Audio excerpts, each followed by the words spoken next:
Hello Pisces, welcome to the Plaid Sheep Oracle.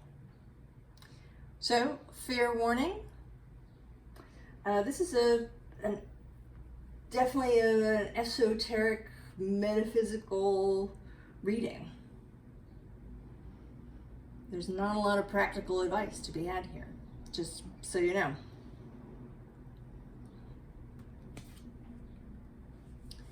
We start with this joy music card, except it's not about either of those things.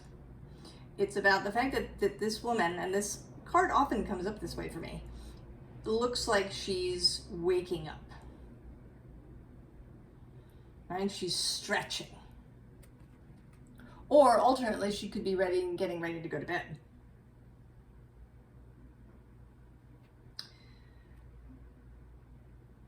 This sleep state, particularly those hypnopompic and hypnagogic states between waking and sleeping and waking,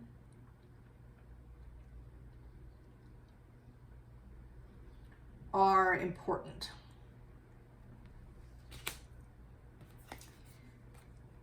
The other card that came out is this full moon temple card. And this also speaks to this sleep state, to the night, which is usually when we sleep. But this full moon, if you're watching this when I'm recording it or within a month or so, there is a full Pisces moon. There's actually a blue moon. It's a blue moon. It's a second full moon in the month of August. The first full moon happens on August 1st in Aquarius, somewhere between 6 and 8 degrees of Aquarius. And then there's a Pisces full moon on August 30th, also somewhere between 6 and 8 degrees.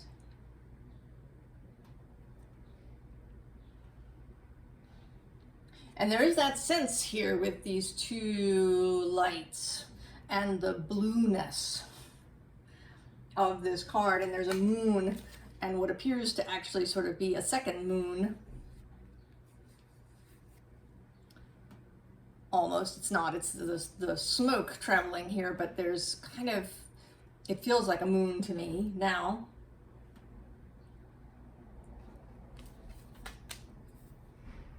So there's something, and perhaps it's the next Pisces full moon if you're not watching this when I record it and post it.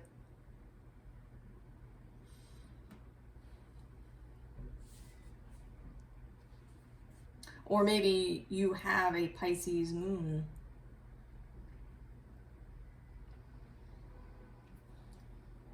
But this blue moon, this second full moon in a calendar month, this upcoming Pisces moon, there's something about that. And also the fact that this card is 27 and this card is 28. So this process of something becoming, there's something about that too. We start with this Nine of Wands, this weightedness. And it may be that you've been feeling weighted. Just carrying so many things. You've got stuff in your arms, you've got stuff here in your mouth holding it. You're just, every possible way of carrying something, you're carrying it. And meanwhile, I do love this deck. It's the Hush Tarot. There's this Ace of Wands. And what I love about it in this deck is that this person is feeling some fear at the arrival of this new opportunity. And it seems really quite gentle. This little bird holding just this little sort of toothpick-sized wand. And yet, just the thought of it, just this first inkling, is creating anxiety in this person, and perhaps in you. And then we have the Two of Wands under that. Very much a crossroads, a choice.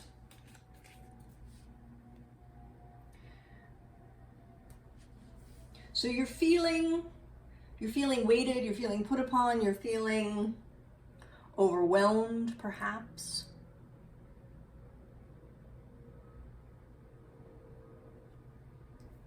But when you sleep, that changes. When you sleep, you enter this space of this chariot, of this magical carousel horse. The carousel horse that's left the carousel. If you've seen the Mary Poppins movie, this is a sequence that happens when she takes them into the magical drawing.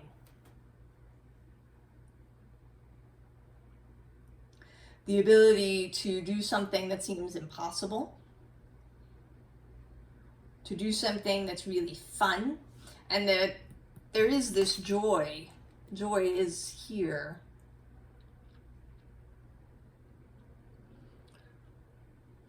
To be this magical carousel horse and rider who leave a space where they don't seem to be able to leave.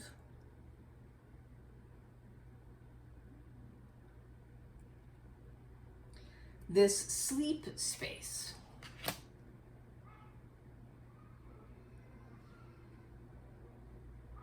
And where do you go in this sleep space?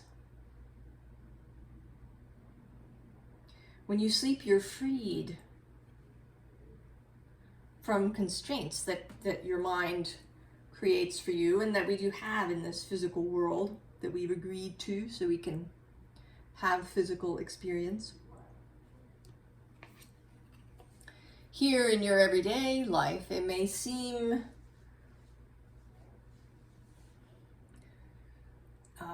just one thing after another. You are preoccupied, Pisces. You are enmeshed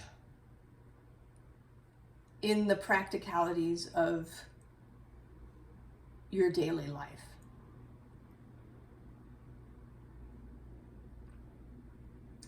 And it seems like it's something you can't get out of. Like you're just carrying all those wands and that's just the way it is.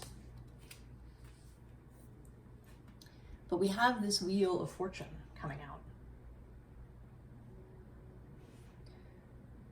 And this ant is being carried. Now he does make a choice. He is not choiceless. He made the choice to go and get on that leaf and then allow it to carry him somewhere else where he will get off. And the word tesseract has been kind of following me around the last couple of days.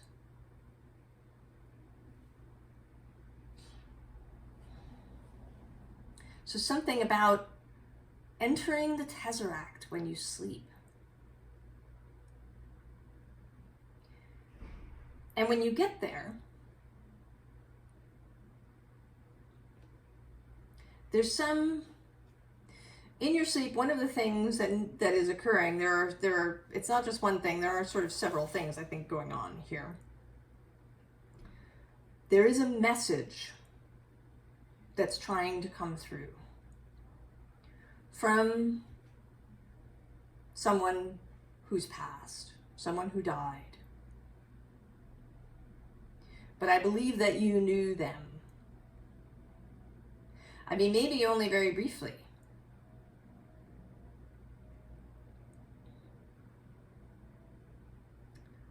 But most of us don't get to adulthood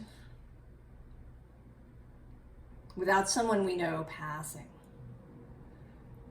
Grandparents, maybe parents or siblings.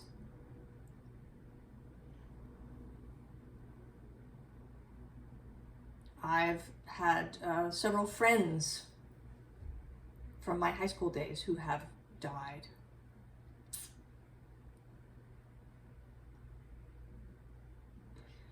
So there's somebody, and there seems a very clear delineation between, you know, your fellowship, your non-physical posse, your wider self. This is a separate energy. And I say that because we have this sort of churchyard. And it can come up differently, but when it came out today, I just saw it as a cemetery. This is a churchyard with a cemetery in it. And then there's this kind of ghostly figure of the soldier. Someone from the past. This is a very, it's not how a soldier looks today. It's like a soldier might have looked in the Second World War. So it's something from the past in some way. And then there's this light, which is the message. Or it's maybe not even so much a message, but as a signpost, or, you know, here's this light to guide you.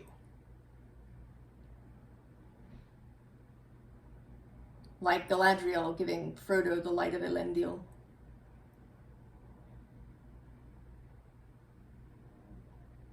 Here is this light. And then as extra confirmation,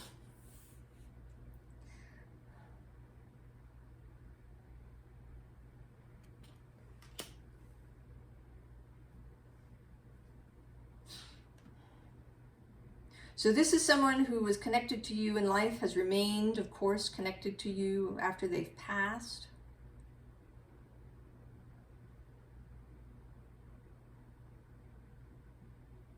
And they're here to give you this light.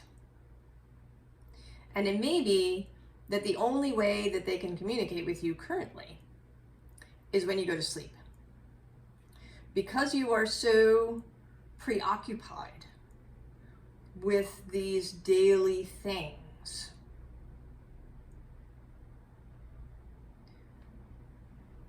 they're coming through in the only way they can.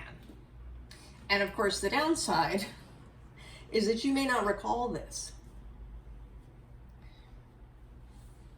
We have we dream several times every night, but we may not recall all of it. We usually, I think, at least in my case, generally recall only the dreams that I have right before waking.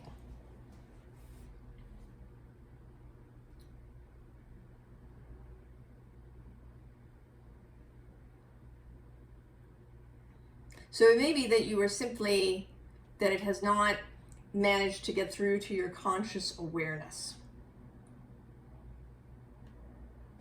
So, who do you have?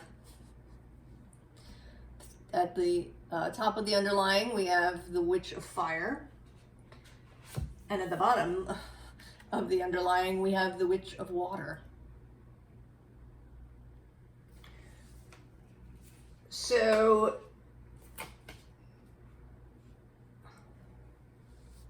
ritual, esoteric practice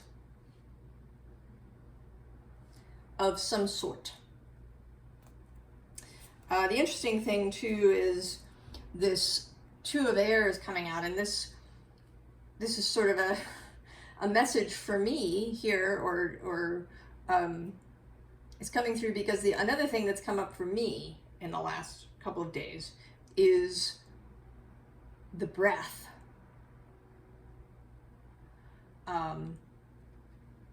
I've watched and read different things where this idea of breath work,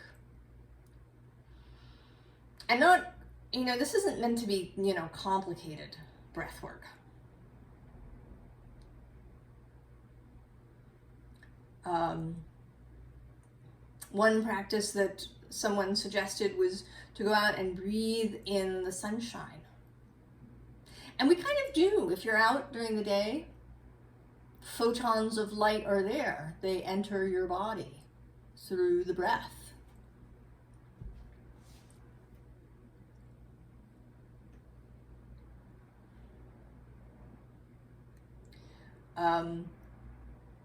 Other kinds of breath work.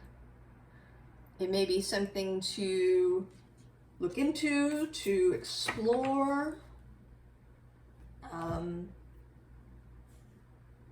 to think about what sounds interesting to you, what sounds compelling. This idea of the breath, you could even invent your own practice.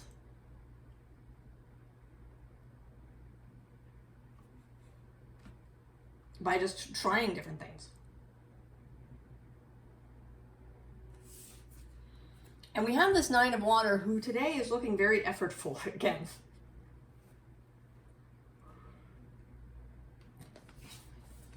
And then this Two of Fire also kind of effortful.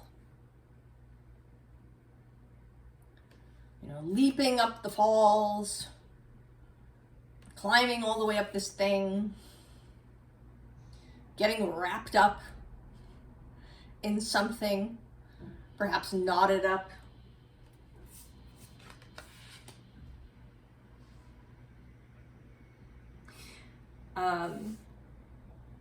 And again, this feeling of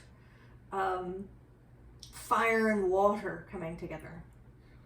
And you could think of breath. Breath is associated with fire. When we breathe out kind of the result of combustion within the body. Oxygen entering the blood. Oxidation happening. Carbon dioxide breathed out as a byproduct of combustion in the body.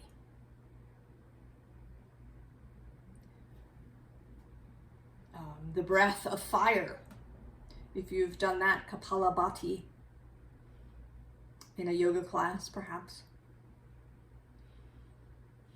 This breathing in of sunlight. And then your watery nature. This moon energy. Water also as a symbol for the unconscious, for those dream spaces. This water creation card was at the bottom of the elemental deck where this card came from.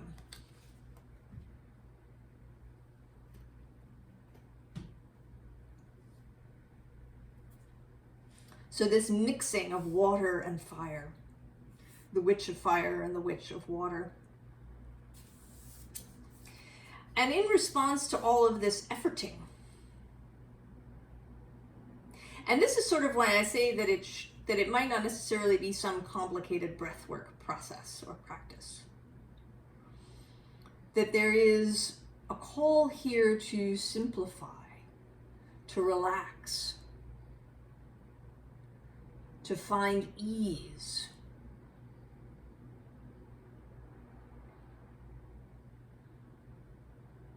It may simply be about sitting and breathing deeply for a while.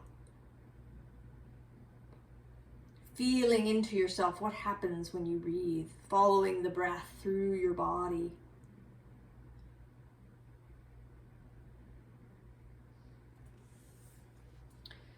And we have this offering card. And I think this is asking you to make an offering to yourself. To offer yourself this ease, this practice.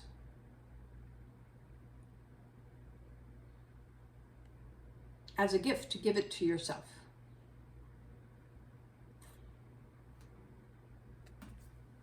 This, you know, this lamp, right, this light is not about obligation.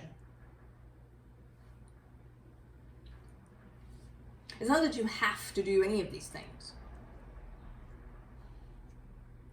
You don't have to engage in this practice. You have no obligation to this person who has passed. That's not what it's about.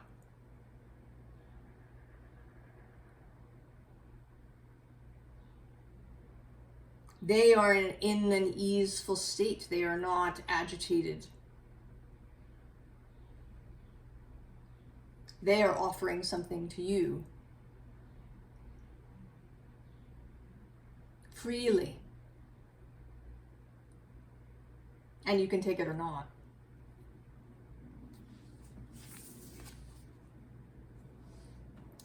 And then we have this messenger of air. So the receiving of this message. And it's a message of love, of care, of companionship, possibly.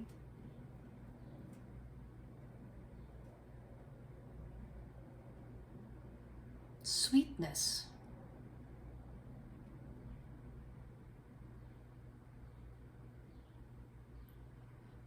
And so this process of finding ease, perhaps through the breath, or, and I don't want to limit you to that. That is a suggestion. It's something that's coming up.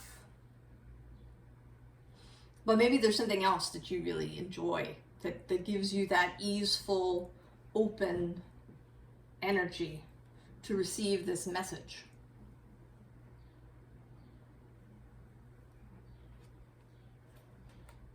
And then both the High Priestess and the Hierophant. And then actually this Four of Cups, which here is meditation. It could be a meditative practice of some kind.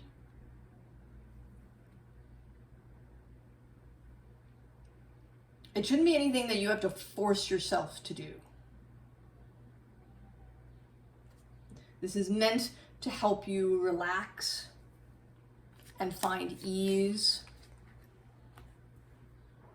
to be able to put down all of these wands, if only for a short time,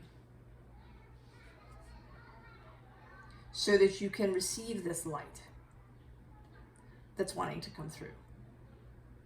That you can find this carousel horse energy without needing to go to sleep.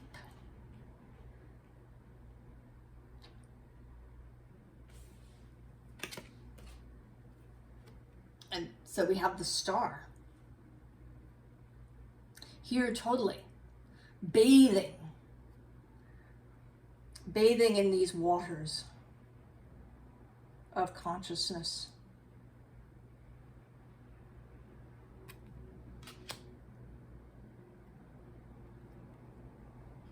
Finding a way here with this Authority. He always looks a little intense. This King of Swords. Kings of Swords often look intense, although there's a different deck, this deck, where he looks very sort of pensive and a little sad. But to get past the gatekeeper in the brain, the sympathetic nervous system that's ready for action and control and thinking one's way through, to bathe in this space of consciousness and this dream space, to get past the Authority to this Queen of Cups intuition space. You know, you don't want to eliminate this King of Swords. He absolutely has a use, because once you know what this light is, once you've received it, or can see it more clearly, then you're going to need your intellect. That's where the intellect comes into its own. In taking these intuitive messages these otherworldly lights and using them in a practical way. But you need to get past him as a gatekeeper to be able to receive this message. Possibly, if you do engage in dream work, maybe you're somebody who really who likes to engage in dream work or lucid dreaming. As someone who's always had trouble sleeping and has suffered with insomnia, the idea of deliberately waking myself up in the middle of the night just has never seemed attractive. Which is one of the ways that that people talk about getting into lucid dreaming, kind of interrupting yourself mid dream so that you can remember it more clearly. But maybe you really enjoy dream work practice. Maybe you keep a dream journal. So maybe in that case, directing your own dreams in whatever way you do that, so that you can receive whatever this message that's trying to come through is. And with the full moon, you know, I don't know if this is something that may come to a peak somewhere in these full moon cycles of August, or if there's some event that's coming and this message is to help prepare you, or maybe this will be a very fertile time when the moon is full in Pisces to do this work. I don't know. I think it may be different for all of you, what the meaning of the full moon is here. And you certainly could check it out in your own chart where it's going to happen. Is it conjunct something, or in some other aspect by transit? What house is it happening in?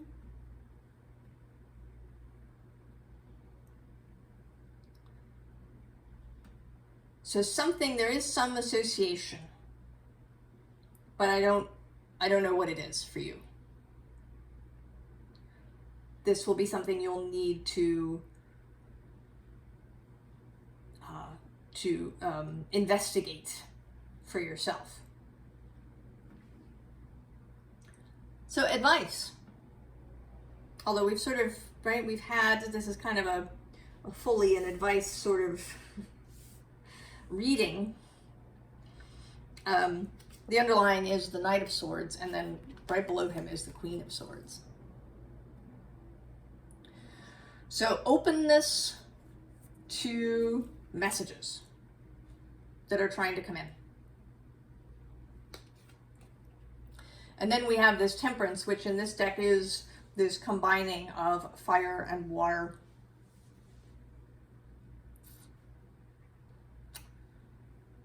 This mixing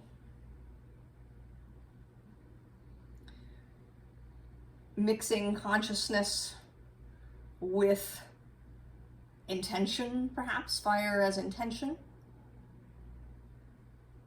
as creativity. Perhaps this is a chance to get really creative with your spiritual practice. Do something interesting. And again, I want to stress that this is not meant to be fraught. This is meant to be fun.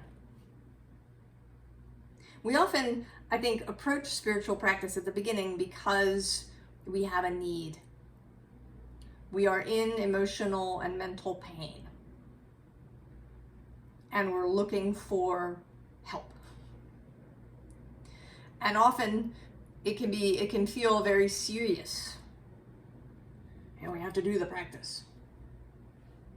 We have to, get rid of bad habits. We have to do these things.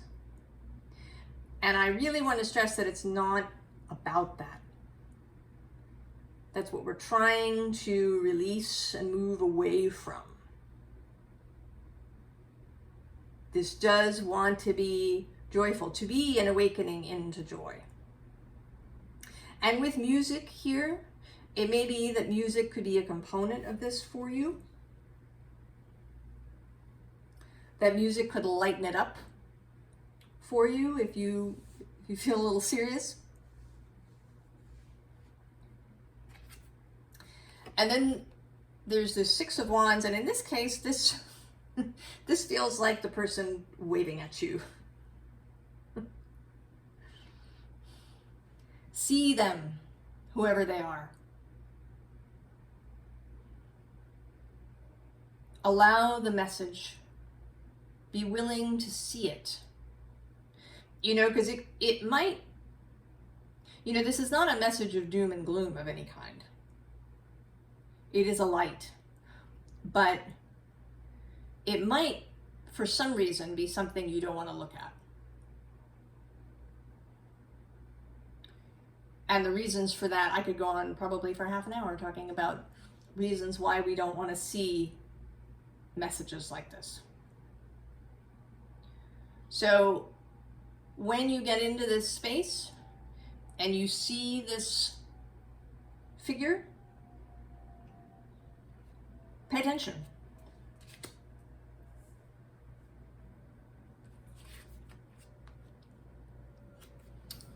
And then we have strength.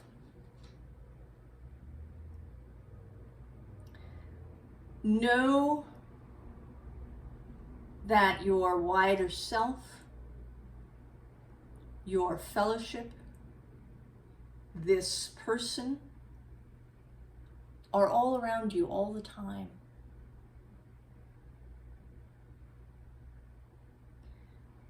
They are able, willing, excited to give you strength, give you clarity,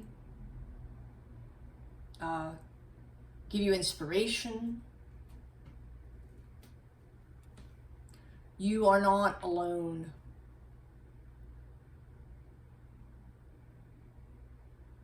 Allow yourself to be helped. Hand over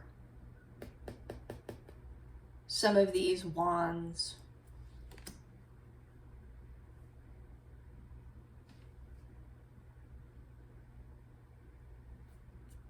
And maybe that is why breath work is coming up. Do you know, it's possible that you restrict your breath and you don't even know it. I think that we do. We in the modern world, I think we don't learn to breathe properly out of the gate. or we do when we're tiny, and then it gets sort of trained out of us. And we restrict our own breath. We, you know, maybe we breathe shallowly, or we breathe really quickly.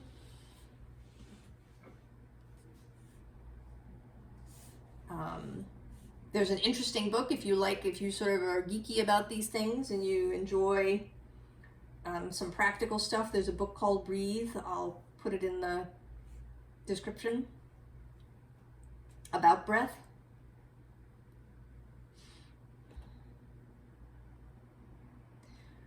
But do what feels good. Follow your intuitive guidance, even about this practice. Because it wants to be easeful. Trying to do somebody else's practice is counterproductive. You want to do what works for you. What's easeful, what's fun.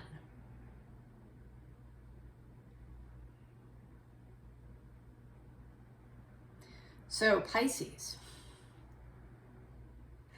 I hope this is useful and helpful, and that you see this light, that you hear this message, that it comes through clearly and is beautiful and inspirational for you. And if you do find out and you want to share in the comments, please do. I wish you all of the very best, Pisces, and I'll see you next time. So long.